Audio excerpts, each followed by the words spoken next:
We have a resource person on the line. He's in the person of Mr. Nii Armah. He's an educationist. Thank you very much for joining us. Welcome to Behind the Headlines. Thank you very much. Good evening to cherished listeners and a happy new year. The Ghanaian Times, page 14, reports today Upper East records 334 trees under schools. Sir, do you think schools under trees, I beg your pardon, do you think we are neglecting our basic education in this country? Do you think we are paying more attention to it?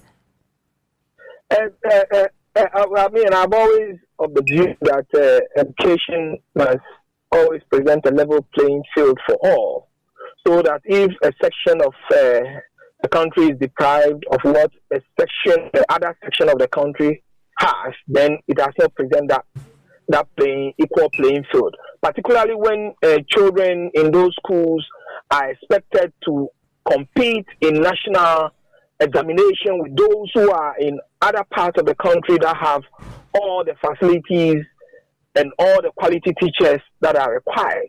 So, for instance, if you take it that 334 schools are under trees, and pupils of these schools are expected to write BCE at the end of JHS3 with those in schools in Accra, Kumasi, Takrady, Tema, and other places, then you would see that an uneven playing field is being presented, which will not give children in that part of the country that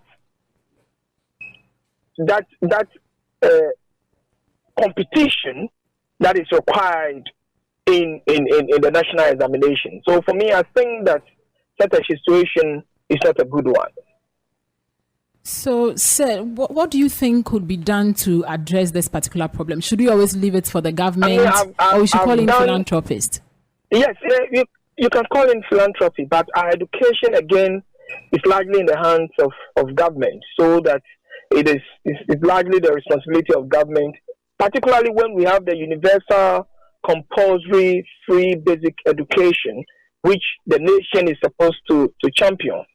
So it comes down to the feet of government to ensure that these things are done. But be that as it may, I did an extensive research and paper on basic education in the northern sector of the country, and I came up with a 15-point which can direct what is supposed to be done. In other countries, we call it rural education. Okay, so that if you look at the dispersion of the people, how the villages are located in that part of the country, then there is the need for education in that part of the country to be restructured.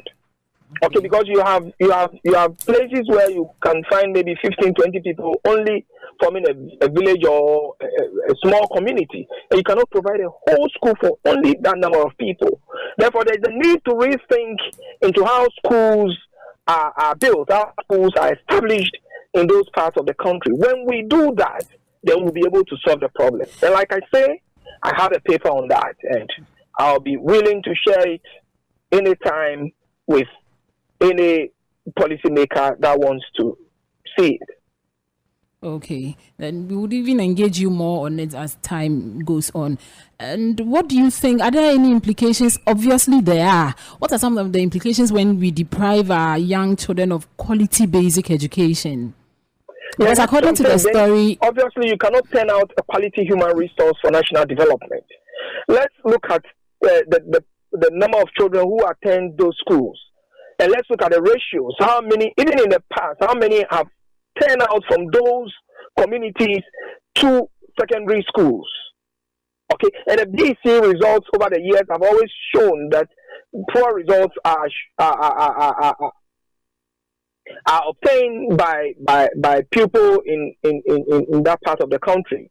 So definitely, you will not have a majority passing to the secondary school, and then when the foundation is very bad, it affects their perception in life, their view of life, which will affect even their growth, which in a large extent will affect the country as a whole. So it has a wide-ranging implications for the country's development.